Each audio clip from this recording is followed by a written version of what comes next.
Hello and welcome to Mumblecast, the non-structured, poorly researched podcast extravaganza. My name's Liam and I'm here with my co-host, Kayla. Hi. Oh wow, you put a pause and it just makes it sound even more weird. How are you, Kayla? Good, how are you? Okay, so that was our tagline, guy. Not a tagline, what was it we were going to call it? Was that a tagline we called it? Yeah. Our intro. I have cut out all the other 6 attempts that I tried to make that sound better. It sounds great. It sounds great. Yes. Okay, we're still working on a theme tune. What type of theme tune do you think we should have? Like, joyful and jaunty? Like, No, like, okay. interesting, like a spy. Like, you don't know what's about to happen. Oh. Like, intriguing. Do you think that fits our style of casting? Yeah, because we never tell them what's going to happen, and then we're just like, boom, this is our topic. It's in the title. Do you think there's any podcasts out there that just put question marks? That'd be really interesting. It'd be really hard to get listeners, but then what afterwards are you going to listen to? Yeah. Yeah. But then again, most podcasts, unlike ours, have some sort of structure. Like, oh, we do mythological creatures, or we do serial killers, or we do this, and we just do pretty much anything. Dragons. We figured we'd just, like, encompass everything and hopefully get all the audience. Yes. Turns out that's not the way it works. Sure it is. We have all of our followers. All 6 of them. Yeah. We've dropped 10 since last time. No, we have at least 16. Yes, at least. How was your week? Good, how was yours? Fine, thank you. How's your foot? My foot still hurts. Kayla took a massive big chunk out of her foot because she danced so hard. She tore up the dance floor and a little bit of her foot, which is only fair, I guess. It's the price I have to pay. Yeah, that's all right. I was at a wedding. She doesn't just dance for random reasons. Oh, it was so random. Yeah. Wedding random. So you had a great competition. Mm-hmm. You had a great competition this weekend. Oh, yeah. I won a competition. That's all. Just CrossFit and stuff, guys. Eh, Ken? Just fun stuff. Oh, my gosh. It wasn't that bad. It was easy. It wasn't that easy. Sorry we didn't do anything last week. I even told Kayla, okay, Kayla, you can't make it, but I'll do a Lonely Liam chat. And then I didn't, because I was like, I don't have anything to chat about. So it was kind of poor show on us. It's First okay, week guys. of missing stuff. It's all right. Mm-hmm. We'll try to make up to you with this amazing podcast this week about a really sad subject. Well, no, a good subject, because to be fair, well, actually, we're going to do talk about Stan Lee. Yes. The amazing life of Stan Lee. We shouldn't really have to speak about who he is. I mean, you might have to. We'll have People to, yes. might not know. Stan Lee, he passed away at the age of 95 last week, 12th of November, which I think is Tuesday, was it? No. Monday. I don't remember. Passed away on 12th of November 2018, and we're going to quickly run through his life. He obviously is well known recently now for being Marvel. A figurehead in the Marvel media empire now. He's the Marvel guy. Yeah. All right. You good? Yeah. All right. In that case, let's get ready to mumble. All right. So it's interesting about Stan Lee. Like, well, it's sad that he passed. We'll talk quickly about his death. It's sad that he's passed. I think it's not that surprising. Was it and just it's old not age? that sad. Yeah, he was like 95. Yeah. He died of like, I believe it was pneumonia or something. Oh, he rushed to complications. Rushed to hospital with that, and that's complications from it. So that happens to people that age quite frequently. So I think the fact that he's died isn't sad. Not the same way as like if a 20-year-old died. Yeah, it wasn't like sudden and unexpected. Yeah, and he was born 1922. There's very few people in the world that are still alive that were born at that time. Yeah. You know, and I didn't realize he was that old. Yeah, 95. It's crazy, huh? Had a good innings, and he I think he had a lot of support. There was lots of celebrities put out tweets and Instagram messages and everything. A lot of them with pictures of them, and Stan Lee, he was very well known for taking pictures of everybody. Very photogenic guy. Yeah, and which is weird because he's kind of an ugly guy. But anyway, it's just my personal preference. He's a lovely guy, but I suppose because most people only knew him from like the 80s onwards, 90s onwards, really, and he was already an old man by then. He was in his 70s by then. Oh, wow. Like, you know? Yeah. So it's crazy. 90s or 60s, 70s. Yeah. But even so, that's an old guy. And, like, a lot of the Marvel actors from now were big all the posts about him, even some that aren't Marvel actors, just nice guy and that, and I guess that's good. There was a few people like, stop posting pictures of you and him, talk about him and what he did rather than posting what the experience you had with him, but this is the experience a lot of people had with him. Yeah, I think that says a lot more, because it's like, this is what I did with him. Yeah. I was like, I can write about his accolades and what he's achieved and what he's done for the world, but this is what he did for me, you know? He put his arm around me, signed something in Excelsior, and made made it so much better. But yeah, other than, like, I knew a lot of stuff about him because I listened to other podcasts and talk about comic books and stuff, but I went through a little bit of his life story and just kind of learnt things. Most of it's almost went as how you'd expect it to go. And some of it's almost, a lot of the information online is taken from either his biography, which is called like Marvelous World or something, or Marvelous Life. I can't remember. And I should know. And from like different interviews he's had, so you don't know how much of it is actually real life, or if it's exaggerations. Someone who's known to write marvelous things, he's going to exaggerate in his natural life. Not saying anything what he's saying is wrong, but he has two actually. The one's called Excelsior: The Amazing Life of Stan Lee, and one's Amazing, Fantastic, Incredible, A Marvelous Memoir. Okay, that was what I was thinking of. Yeah, and I suppose living that long and going through so much, I guess you would have. All right, so I'm going to start off the basics. Stan Lee, do you know what his real name is? I'm sure you probably have it in your notes as well. No, I was going through my interesting facts and then realized that Stan Lee wasn't actually his name, but then I could not be bothered to look up what his actual real name was. Because I want to know him as Stan Lee. Yeah, well, it is Stan Lee. So we're just supposed to close Stanley Martin Lieber. So, standard name.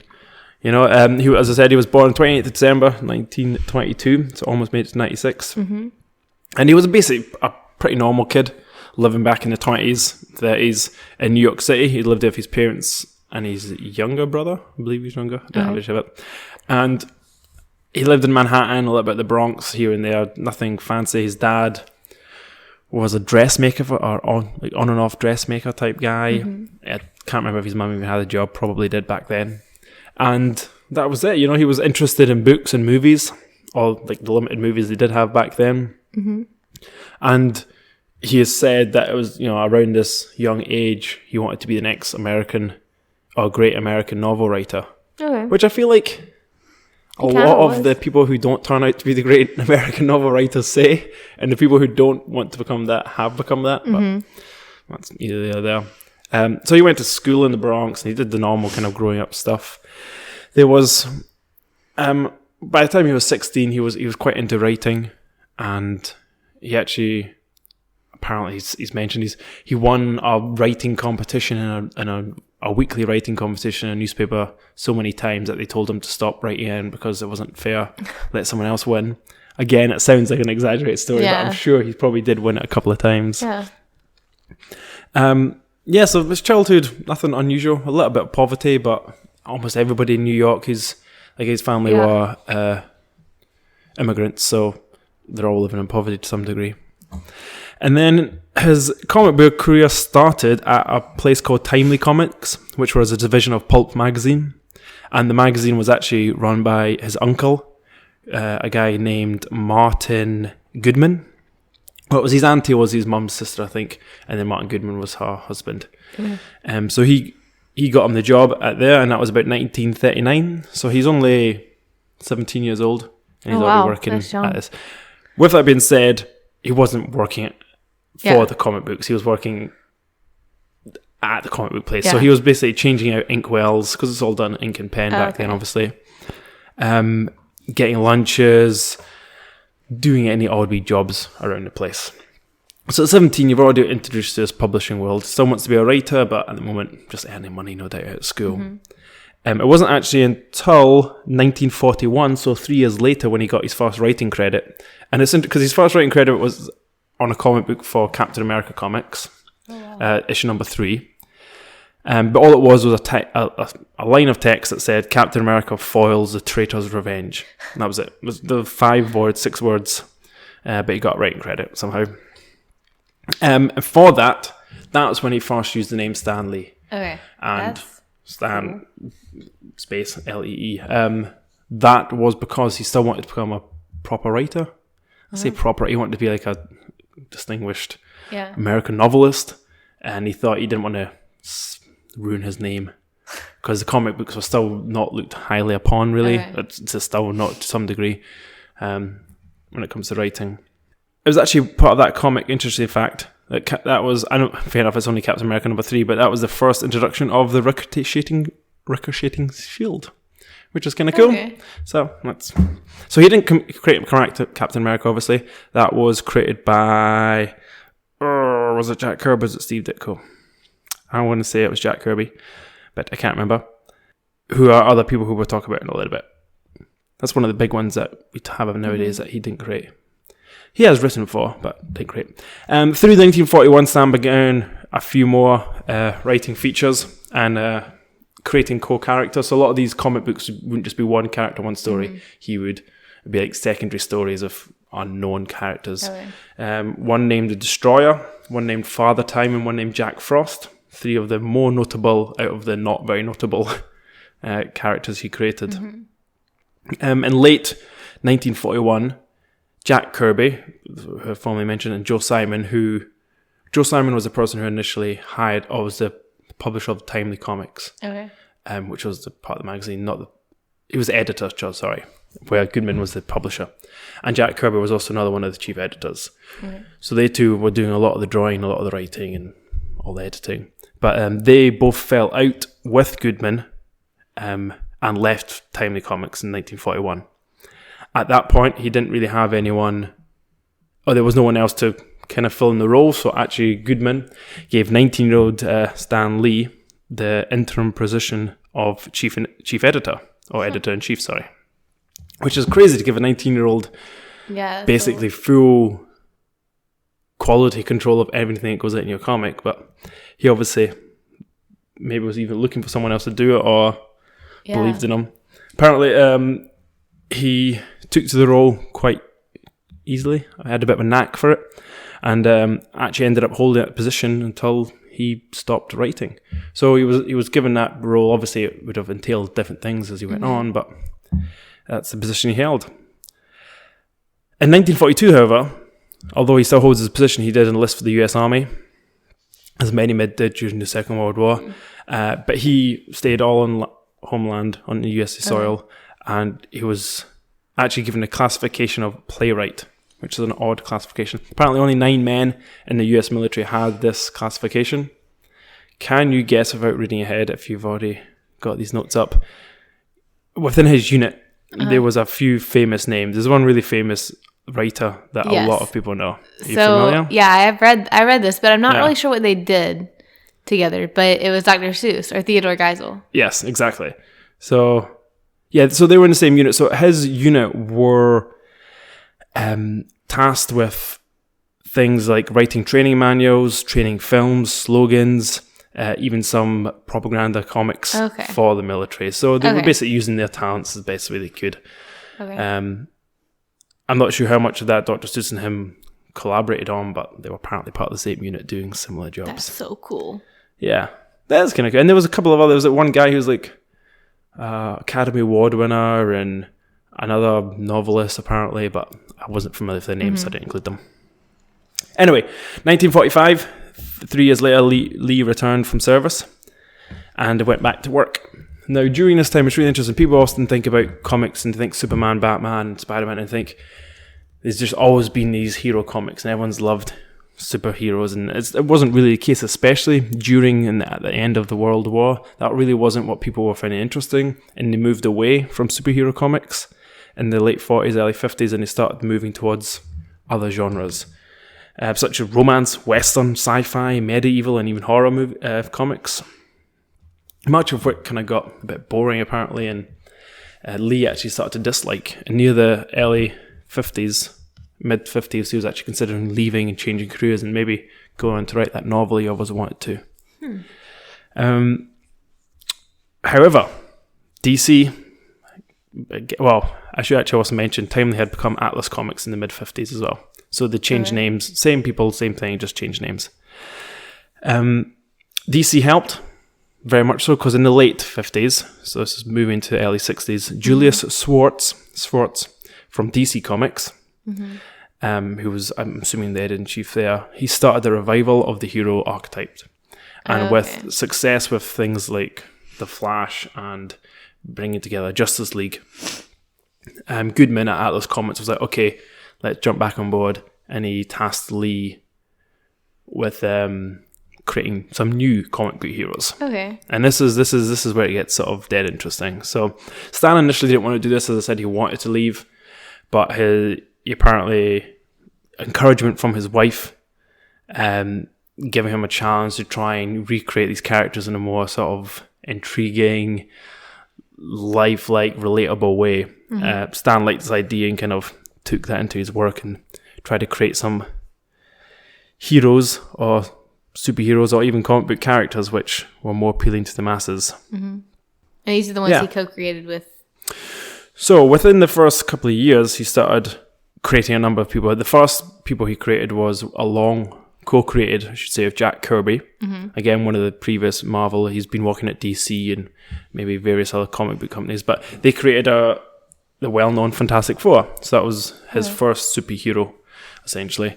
Characters often believed to have taken a lot of influence from the Challenges of the Unknown, which Kirby had previously created for DC Comics. Okay. This team were an instant hit and led to the creation of a large number of other characters. So Fantastic Four, first one's out, had a good run of Jack Kirby, and then, okay, let's create more. With Jack Kirby, he created the Hulk, Thor, Iron Man, and the X-Men, not to mention the biggest of all, Spider-Man. So Jack Kirby and him were noted down as creating them. With Bill Everett, he created Daredevil, and with Steve Ditko, he created Doctor Strange. These characters would all have their own runs and have successful comics, along with being brought together in a shared universe, and in turn, combining them with Jack Kirby and Joe Simon's Captain America and Bill Everett's Submariner, or Namor the Submariner. Are you familiar with them? So he was like one of the first superheroes in Marvel, Namor the Submariner. But anyway, they brought them back from prior war times and created the Avengers, which we all sort of know today to some degree. Yes. You forget people like Daredevil was originally part of the Avengers, but... Was he? Huh. It should be mentioned that Justice League was already created, so a lot of these ideas can maybe be tailored. It wasn't necessarily fresh ideas, it was Marvel's take. But it was better. Yeah, it was definitely considered, different and better. Okay, I've got some more stuff, but I feel like I'm talking a little bit, so we're just going to discuss some things first. Okay. So just off the top of your head, what are you thinking? So DC were doing comic book characters and they were doing them quite successfully, and then Marvel came in and seemed to have a bit more oomph, you could say. Why do you think that was? What do you think Stan Lee brought to the table that was different to what DC were doing? If I think about like the Marvel characters, a lot of times, like, well, especially a lot of I don't know. I feel like they'll rely a lot more on technology and on like advancements of the future, whereas the DC ones are more like not natural, like like Batman. He's not like, he has some cool gadgets, but it's kind of just like a normal guy. And then like Superman flies, but that's kind of it. But like you have Iron Man and he has this awesome suit and it's like very technological, very like of the future. And then like he's really the only one. No, I like where you're going. I think a lot of that's maybe since the beginning. Since then, they've developed it in a really good way, in a way that sort of incorporates all these sci-fi technology, all these things that we sort of develop. I think if you go back to the 50s and 60s, it probably didn't include too much of that. It probably was just a man in a tin suit. Okay. But maybe, I'm not sure. I don't know. But it's actually a lot more basic than that. So it was a bit of a loaded question because I kind of have the answer. But what's the answer? What's more basic than that? More basic than even just their powers. They were cuter. I'm sure some people would agree to that. I'm not sure. Okay, so let's remember what did his wife ask him to do? They were more relatable. Yeah. So what do you think he did, or what do you think his writing encouraged them to do that made them more relatable? Have relationships. Yeah, that's a big part of it. Friendships. But even more than the happy things, romantic partners was a big thing. So he gave them real life struggles. Okay, so he made them real. Yeah, it was, instead of just being Superman and being all powerful and having to deal with a bad guy, they had to deal with the bad guy, but they also had to deal with schoolwork. They all had to deal with deadlines, with a nagging girlfriend, or with family matters, or with acne, drug problem, as in one of them. Yes, Iron Man was very well known for having alcohol problems, and what other drug problems was there? So he like fought against one of the companies he was like doing it for, because he like this drug administrator, somebody came to him and like wanted him to like put like an anti-drug ad in his comic, basically. So he wrote it into one of the Spider-Mans, and like Spider-Man's friend, I think his name was Harry, was like he brought his girlfriend broke up with him, so he started like taking pills, and then it was like, oh no, don't do that, and it was like this like overarching anti-drug campaign. Yeah, Spider-Man. So initially it was the is it COC? It's a comic book something or other. I can't quite remember the name. Yeah, they were against it. So they had the comic book code. They had a strict sort of thing against certain things and comic books. And as you mentioned, he wrote, I think, a 3-part series in Amazing Spider-Man about Harry. Harry is Green Goblin's. Well, at least in the movies. I'm not sure if the comic books. He becomes Hobgoblin, etc. James Franco. So he had the problem, and he wrote it in, and they initially, so all comic books have a seal stamped on them saying that as per the code of comics, or comic book code. They initially published these comics without that code, but they still sold and went very well, and eventually kind of helped change the codes to be a bit more open and actually good towards the world. And that's another interesting topic you bring up, because they were also very forward thinking in their who can be a comic book hero and character, and like, so not only are they dealing with problems, but you've got Spider-Man. Why was Spider-Man a big hit? He was just a multitude of things. A kid. Yeah, exactly. He was just a kid, and people could relate to that. Teenagers could, instead of it being a 40-year-old Batman or a 30-year-old Superman, or whoever old Superman is, it was a teenager dealing with teenage problems, but it could also be a Spider-Man. Also combined with really dynamic artwork, but that's something else altogether. But on top of that, he did things like him. Actually, this isn't just him. This is him in Marvel, but I'm sure he was a big factor here in bringing. And this is during time where you've got like a lot of racial conflict in the US. Things like the X-Men. A lot of the comics were driven with like. Mutants and humans. There's a differential. Obviously, it's not necessarily black and white, but it's a big sort of conflict there. Or Stan Lee and Gene Colan in 1969 created the first African American superhero. Do you know who it was? Storm. No. However, but Storm came back later on, I think. Nope. I don't know. Falcon. Surprisingly, I didn't know it was Falcon. Who knew?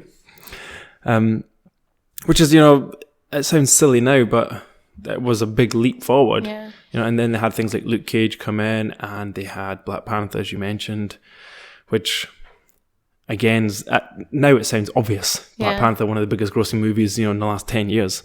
But back then, you wouldn't have thought you'd put a black person as the lead role in a character. Yeah. Well, I read something about Spider-Man, too, or he had said, like, he didn't really care what Spider-Man looked like. Like Spider-Man could have been looked any way. Mm-hmm. Yeah, no, it's I think he can say that now because Spider-Man's so big, but and it almost takes away from him saying co-created. But I guess the writing does as much for the comics as anything. But no, I think he was great at diversifying the Marvel roster, essentially, and really capturing people's attention from childhood all the way up to adulthood with interesting stories. And whether or not he was the main driver for that, or if he was just a spanner in the works, I'm not sure. That's a weird phrase to use because it's the wrong phrase. But anyway, he did a great job, and he was at it for a long time doing some great stuff. I'm going to do a couple of more things, then we can talk more fun pop facts about him. Okay. How does that sound? All right, one thing. They have this really interesting... So, Stanley's come to a lot of controversy in his life in the media and other things about how much he actually helped or created certain comic book characters. From there's people who suggest that, he would say to them, make this boy who's got spider tendencies, go, in his weird Bronx accent, and that was his input, but he somehow got his credit name. And that's not necessarily true, and there's back and forth, everyone fights about it. Jack Kirby and him had a number of discussions, and him and all these other characters. But a lot of people put this down to something that's called the Marvel method, which isn't Marvel necessarily only, but it's been branded them. Yeah. And the way it would work is, if you have a big workload, being the chief editor, you can't handle all these comic book characters. Mm-hmm. So what they do is they would use a system which was commonly used in comic book studios, but again, with his success, it became the Marvel method. And what would happen is Lee would brainstorm a story with the artists, and then prepare a brief synopsis rather than a full script. So he wouldn't write out the plot and say, hey, go draw to this. He would say, I want this boy, he's going to get bit by a spider, and then he's going to transform into Spider-Man, and then he's going to fight a octopus man. Something, whatever it is. And then they would go away and draw the paneling and leave captions for them all to be filled in. So the artist would turn in penciled papers, and then Lee would fill in the word bubbles with a more engaging story, making sure the curls and letterings are all right. So essentially, the artists led which way his script was going to go. Okay. So he said, I want this to happen, this to happen, this to happen. So he gave him 5 points just for argument's sake. Mm-hmm. They created that into 25 points, and then he filled in those 25 points with script. Okay. So that's why a lot of people say it's how much input did you have, and it's interesting. I don't know how much can you say, It's like if I said to you, I want to build a computer and it should have a nice screen, it should have a keyboard that looks like this, and it should process at this power. Someone else goes makes it, and then I go clean up the edges, and then somehow who's created it? People have made it. I think it's a joint effort. Or like Steve Jobs. Did Steve Jobs actually make an Apple product? But he's credited with creating Apple, or at least the iPod and stuff.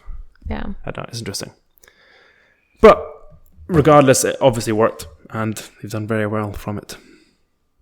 Now, very quickly, just to finish off, he stopped writing monthly comic books and assumed the role of publisher in 1972.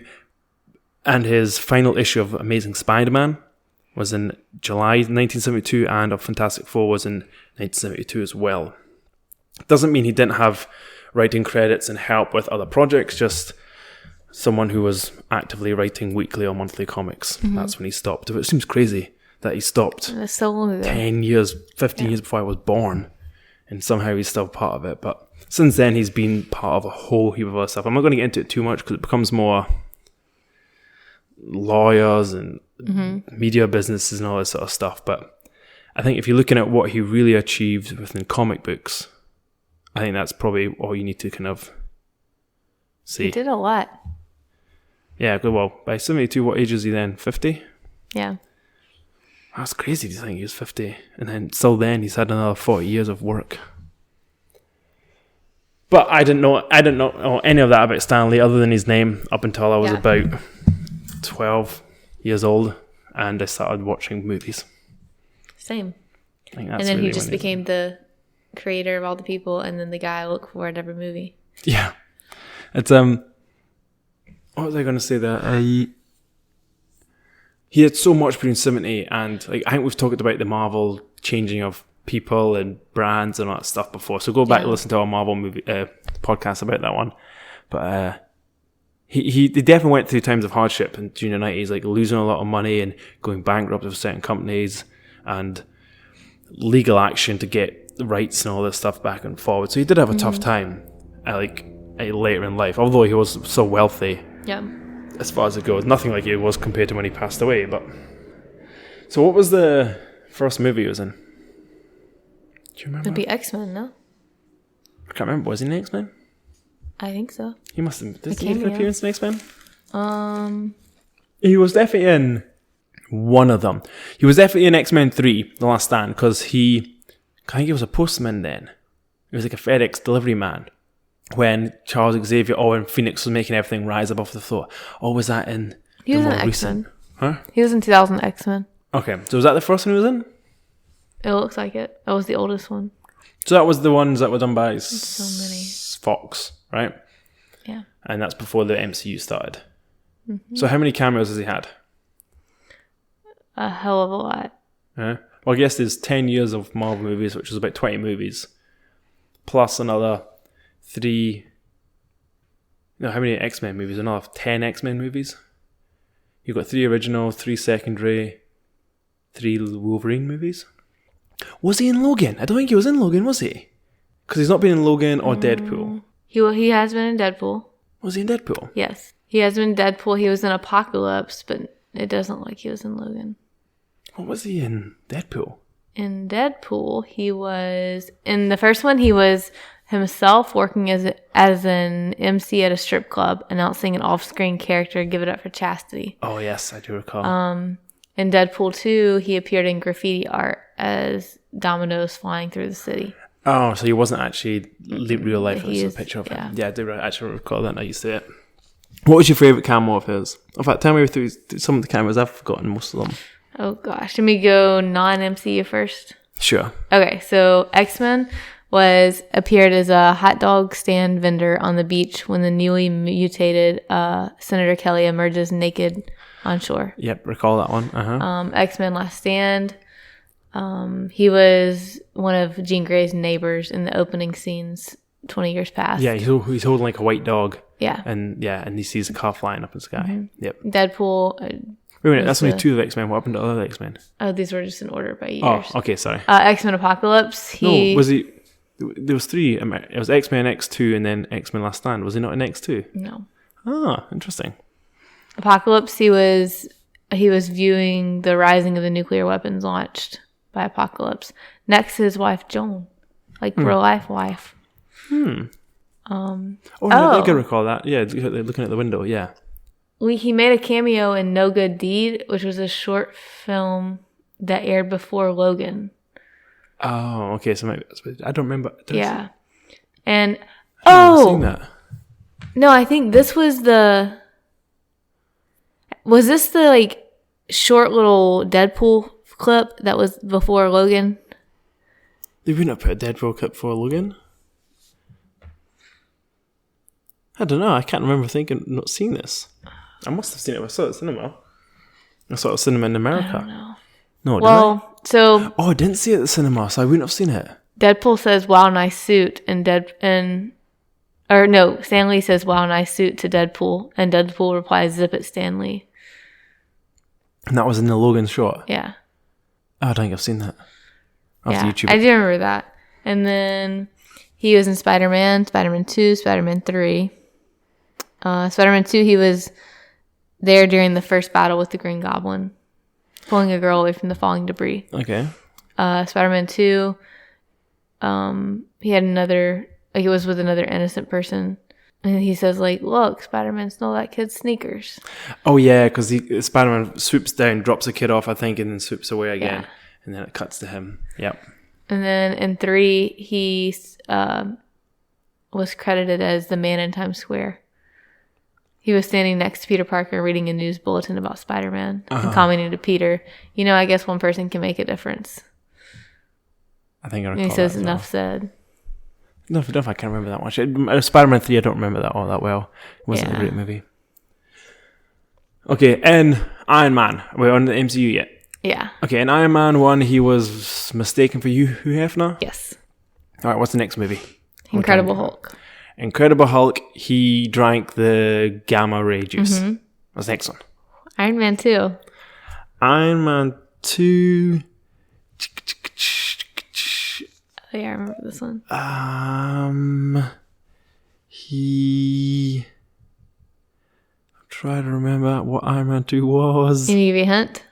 He was...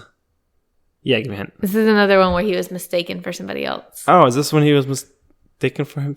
No. Was he on another red carpet? He's not on a red carpet. No. But he's at the Stark Expo. So maybe he was on a red carpet. He was mistaken, not for Hugh Hefner this time, but someone else. Yeah. Was it... He's wearing a red shirt, black tie, a black and purple tie, and suspenders. Can't think who. Is it Spike? No. Is it that? No, I have no idea. Who is it? Larry King. Oh, yeah, okay. Okay, then Thor. Thor, he was... He must have been on Earth. Where was he in that village? I don't know.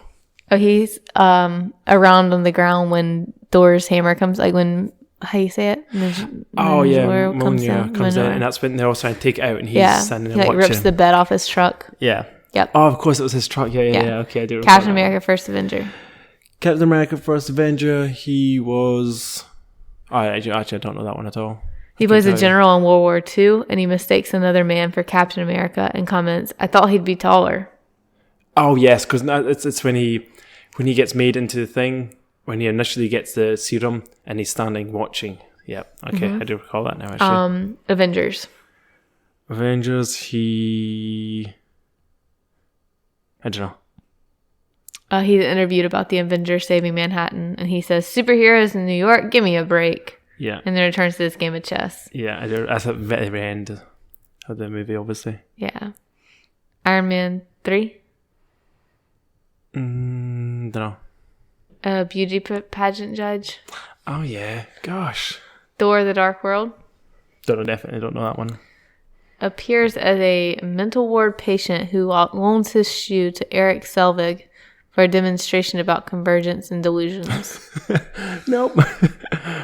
Winter Soldier. Winter Soldier. He is...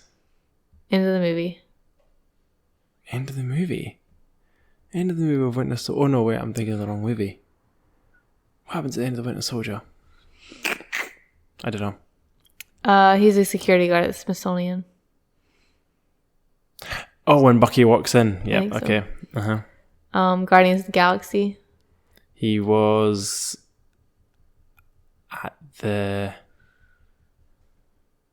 Guardian Galaxy 1. What was he in Guardian Galaxy 1? I feel like... I don't know. I do know, but I can't think. He appeared as an elderly gentleman having a conversation with a significantly younger woman. Oh, okay. Kind of remember that, but not really. Avengers: Age of Ultron. Don't know. Appears as a World War II veteran who attends the Avengers victory and he's party. Drinking because Thor has like a drink. He's like, "This drink was made in Valhalla. Only the world's greatest man can, or only the greatest powerful men, people can drink it. No mere mortal would survive it." And then he hands the drink to Captain America, which is like a really subtle hint at that Captain America's no mortal man, which I thought was really cool. Wee sort of hint. I don't know if you've ever seen that, but I don't know if it was meant or not, but it's really cool. Mm-hmm. And then he's like a drunken guy. Yep, I do recall that. And then he says Excelsior. I think he's actually carried off later on as well in the same movie. Really? Yeah, like carried off drunk. Or was that at that point? He said that was his favorite cameo. Oh, yeah. So. Ant-Man? Ant-Man, we saw it recently. Can you remember what it was? Oh, you read it already. I already read it. Don't know. Oh, he appeared in... So when the story when Scott Lang...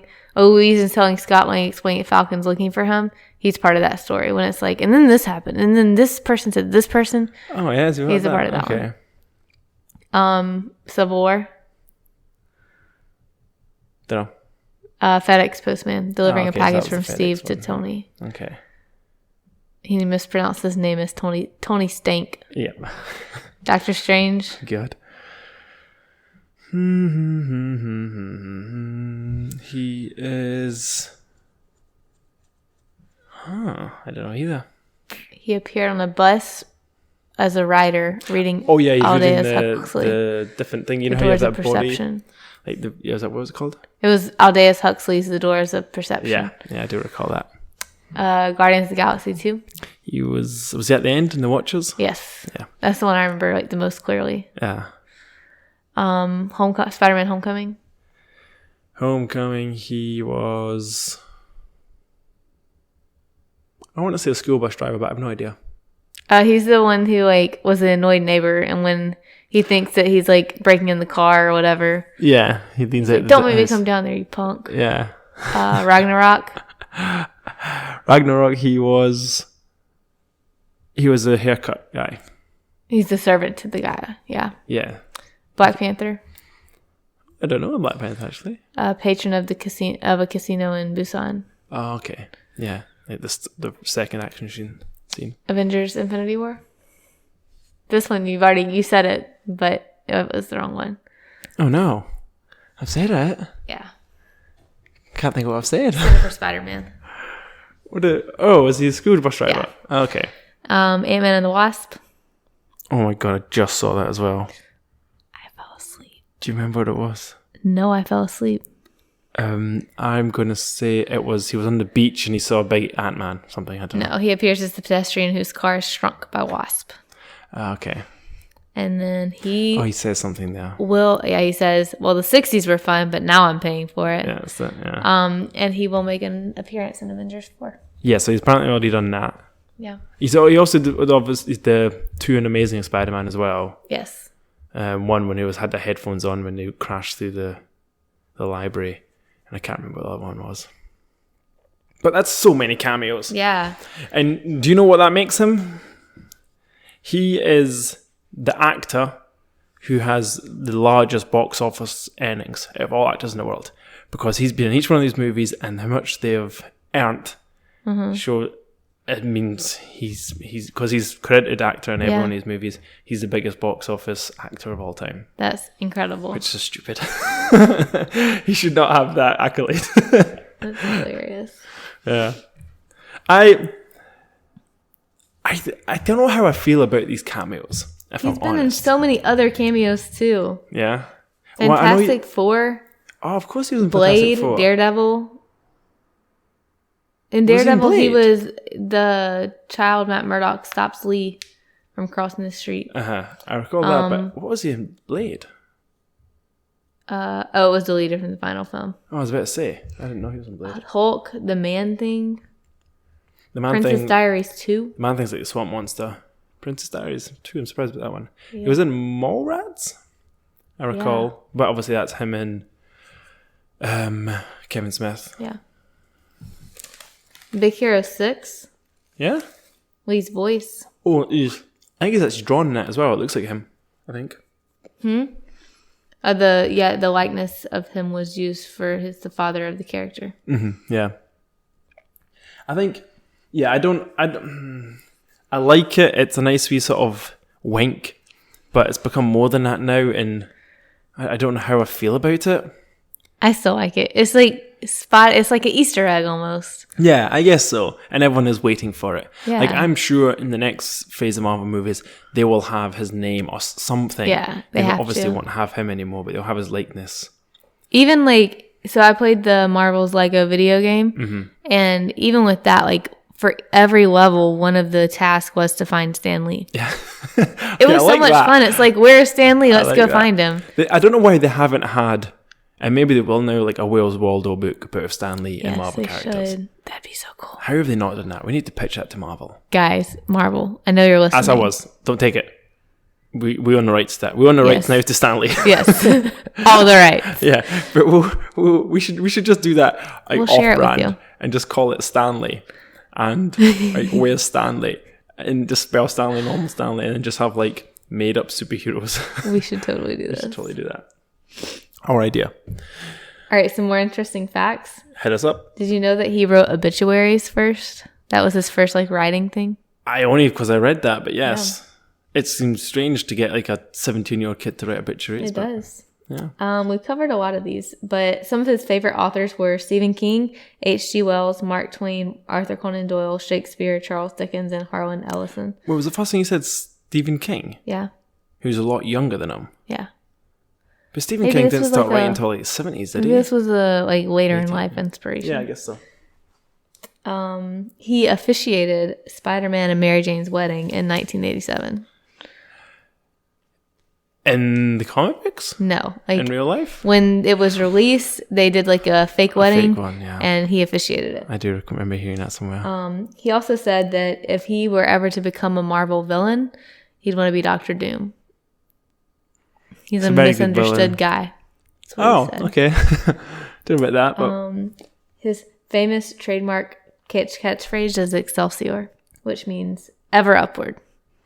Excelsior. Did you know that's also the catchphrase of New York City?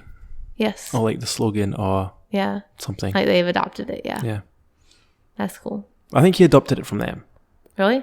Yeah, I think it was I thought they adopted it from him. I mean, yeah. I was being a New Yorker, I don't know, maybe. It seems weird that they would adopt it from a comic book creator. But maybe because he's made a New York big part of the settings. He was the recipient of the 2,428th star on the Hollywood Walk of Fame. And didn't know that. That's cool. In 2008, George W. Bush presented him with the American National Medal of the Arts. He's was the only comic book writer to receive that accolade. And he also wrote some DC comics, which are pretty funny because he wrote DC Comics Presents Spider-Man or Superman 1, and then he wrote Detective Comics 600, number 600, and then the other one, it's on the other page. He wrote was it was this series. It was called Just Imagine Stan Lee Creating, and it was Aquaman, Batman, Catwoman, Crisis, Flash, Green Lantern, JLA, or Justice League of America, Robin, Sandman, Secret Files and Origins, Shazam, Superman, Wonder Woman. So it's all these comics that are already created, and it was imagine if. So I remember hearing an interview about him, and he said, they asked me to do this, but I didn't do it. But maybe he must have done it afterwards. Yeah. It's interesting. I would be totally... I remember he said, what was it he said he'd do? I can't remember. Something like make someone a girl and make this person black and do this and that. But anyway, yeah. That'd be interesting. See if they were actually any good. Or if it was just him taking the mick. Batman's name would be Wayne Williams. Of course it would be, yeah. However, William Wayne sounds better. This is so weird. It says Wayne Williams. I thought I turned everything off. Wayne Williams. Unlike Bruce Wayne, Wayne Williams is African American. Yeah. He has an excellent physical condition. A vast personal fortune, allowing him to... this is basically the same. Yeah. This is really weird. I'd like to see the art for it. I wonder if they got a Marvel artist to do it. Oh, they totally should. Wonder Woman, her real name is going to be Maria Mendoza. Interesting, making her Spanish. I guess Amazonia, if it was proper Amazonia, it would be Latin America. The Flash is Mary Maxwell. Oh, it's a woman. Yeah. I think... I you know what? I think so I'm having, not doubts, but I'm is he really as important as people have made him out to be? And I don't mean that in a bad way. I think it's because I've not read comics. I'm not a comic book reader. I am entirely someone who's read, seen a couple of comics, but I got into Marvel more due to cartoons and movies, and he's had little impact on them. A lot of the stories are coming from his stories, but we don't know the comics, so it's just yeah, my source material is movies, not comics, so I have less appreciation for him because I don't really know what he's done. I'm aware of it, but I don't know about it. Did you know that he's obligated to do those cameos by contract? I think it was a thing that he put into the contract, or wasn't that? I thought from what it... I think they're obligated to have him due to his contract with them. I think. The way I read it was he's obligated to do it, but they pay him for it, so it's okay. Huh. I thought... You thought it was the other way around? You can have my character, but I'm being in this movie. Yeah, I thought it was I have to be in this movie and you have to pay me for it. But either which way, he's going to be in them all, yeah. I wonder why it was... Blade wasn't part of the agreement, I'm sure. That's probably why. Yeah, it's all good. I think it's... Will he be missed? Yes. I don't know. Well, our answers are so different. Why do you think he'll be missed? Because he there's no more imagination there.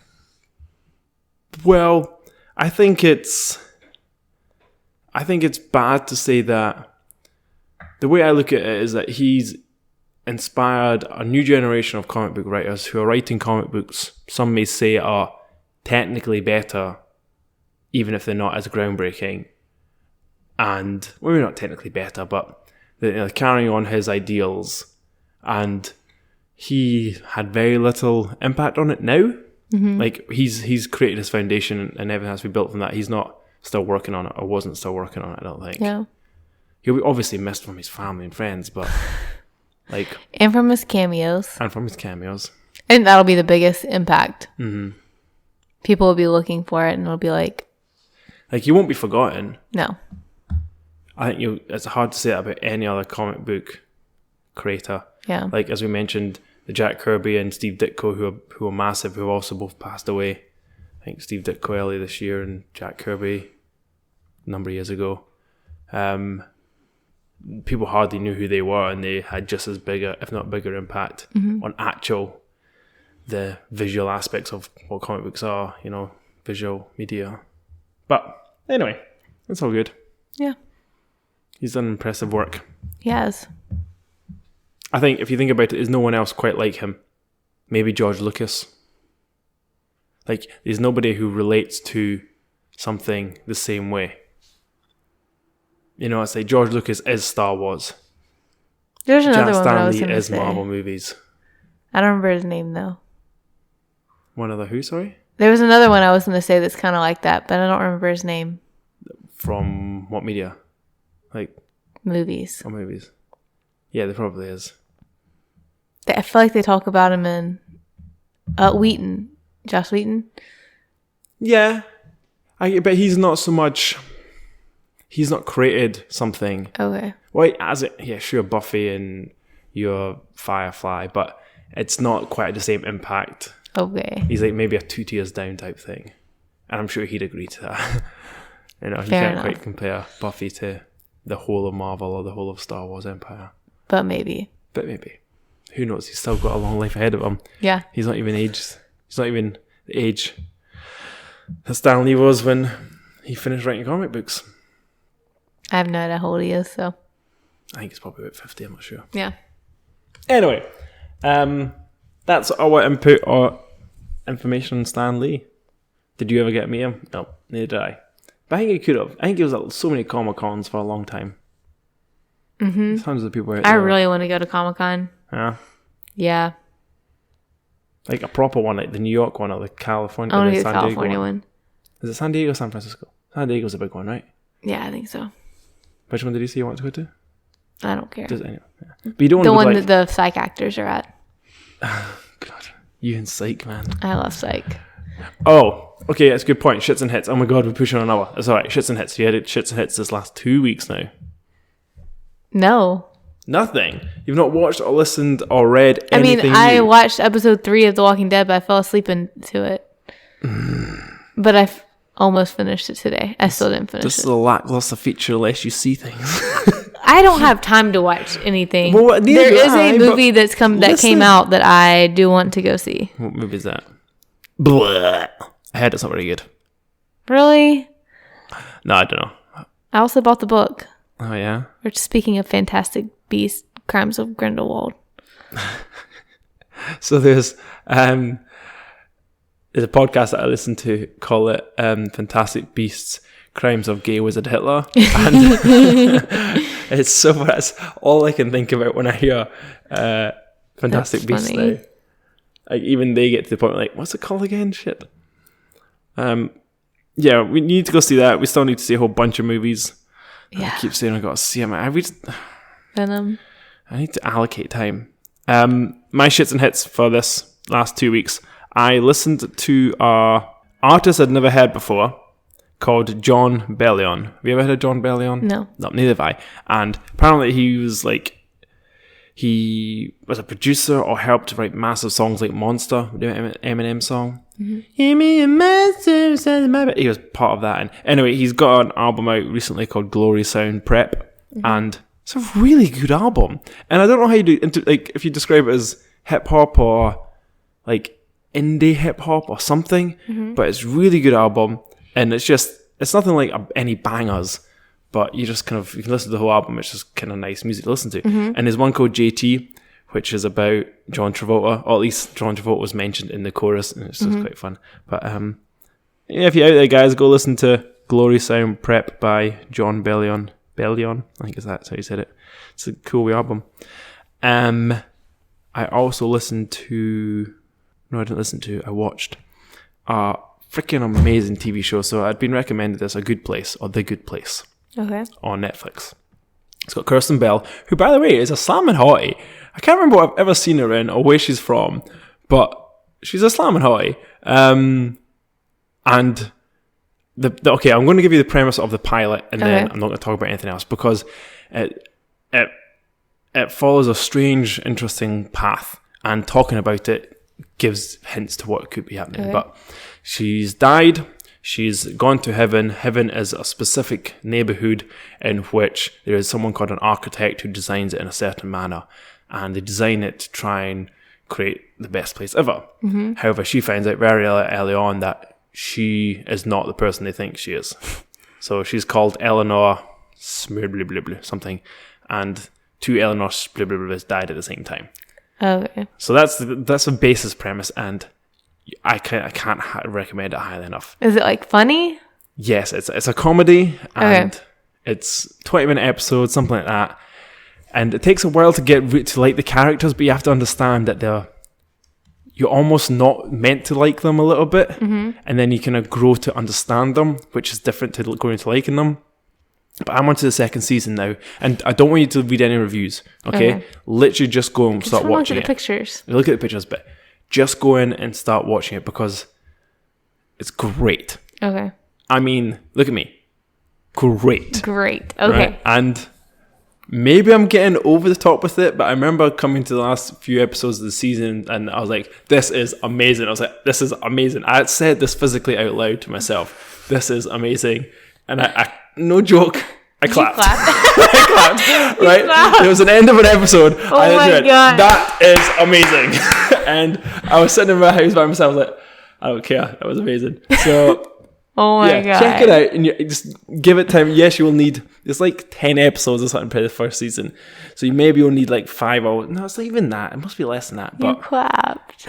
Get through it. I can't recommend it highly enough. Okay, I will watch at least the pilot. You need to give it more episodes than that. Okay, I'll watch the first season. You've got 5 days off doing anything. You can get like 1 episode in I have like 1 more day left. How? Tuesday. Well, tomorrow. What are you doing tomorrow? Thursday, Friday. I don't know. What are you doing Friday? Okay, I'll watch it. What are you doing Saturday? I'll watch it. What are you doing Sunday? 4 days. Just said I'll watch it. No, wait. There's an extra day there. Yeah. 4 days, you can get 4 episodes in. Just 20 minutes. Okay, I'll watch one tonight. Okay. No, you won't. You'll fall asleep. Well, I can't promise. But I thought about one more. Okay, go. I saw this band. Mm-hmm. One of our friends introduced me to this band, and I went to the concert, and it was really good. And their name's Larkin Poe. And what type of name's Larkin? I actually really like that name. Is it a guy's name? No, it's 2 sisters. Larkin, a game for a guy? Larkin Poe. Larkin, game for a guy. Is she a game for a guy? Is Larkin a name for a girl? That's not their real names. That's just the name of the band. Is it Poe, P-H-O? P-O-E. P-O-E. Yeah. But they're really good. Like that Poe guy who wrote things. Like Edgar Allan Poe, yes. Yeah. Okay. Larkin Poe. But they were really good, and I had a great time, and then they released I'm going to take a wild guess. Do they do blues music? How did you know? Oh, I have no idea. It's like you know this friend. It's like I know the name. Sorry, Larkin Poe. Yeah, bluesy. Okay. And... Okay, so but they went on tour with Keith Urban, and they like did not a cover, but they did they released one of his songs that they did with him, and it was really, really good. Is that how they got on tour with him, or like did he hear it and goes, that's great, or are they doing it as part of their show and that was just in the case? I don't know. I thought they might have done like they did that and posted it online as a cover, and then Keith Urban heard it and was like, you guys are great, come and tour with me. No, I don't think so. I think that they've been big, and then like not big, but like semi like big enough to be like on tour, but then he just like pulled them to go. Yeah. I think I have no idea. Cool. So Larkin Poe, P-O-E. Yeah, they were good. Okay, and we shall listen to them on Spotify. And I will judge your judgment. Okay. Okay. And you can judge my judgment on The Good Place. Fair enough. It's good. And it's got the guy from Cheers, but I can't remember his name. Like the main guy who was like the baseball player. He's really good at it. Telling you. Is he God? I'm not saying. Ted Danson. Ted Danson. Him. He's cracking. All right, we've gone over an hour. I got to edit this, but I'll probably not do it tomorrow. So, guys, sorry, it's going to be a day, an hour late because it's already like 20 past 10 and I'm tired. Yes. But I've got the next 2 days off. Because it's Thanksgiving tomorrow. Yay. If you want to know all about Thanksgiving, go back 12 months' time. You can listen to our podcast on Thanksgiving. Yep. Which we did a year ago. So go check that out. And subscribe. And then go to our website, themumblecast.com, just for funsies, because there's nothing to do there yet. And then go into our Instagram and our Twitter and our Facebook. Yes, let's go to all of them, and it's called @themumblecast. Yes, and then go leave us a review. Leave us pictures and reviews and messages and all that nice stuff. You leave things you like. Yes. Or don't like, but only 4-star plus reviews. Yes, please. Minimum. And go do that. Even if you don't like us, just go do that. We should probably put this at the start so they go to leave a review before they listen to it. And then not only are they reminded, because I bet we've got a whole heap of people that don't make it this far. No, that's true. Okay, that's it. That's all from me. Me too. And that... Oh, wait. What did I say? I've been Liam. Oh, yeah. I've been Liam. And I'm Kayla. It is Mumblecast. Bye. It's been 2 weeks. I've forgotten. Man.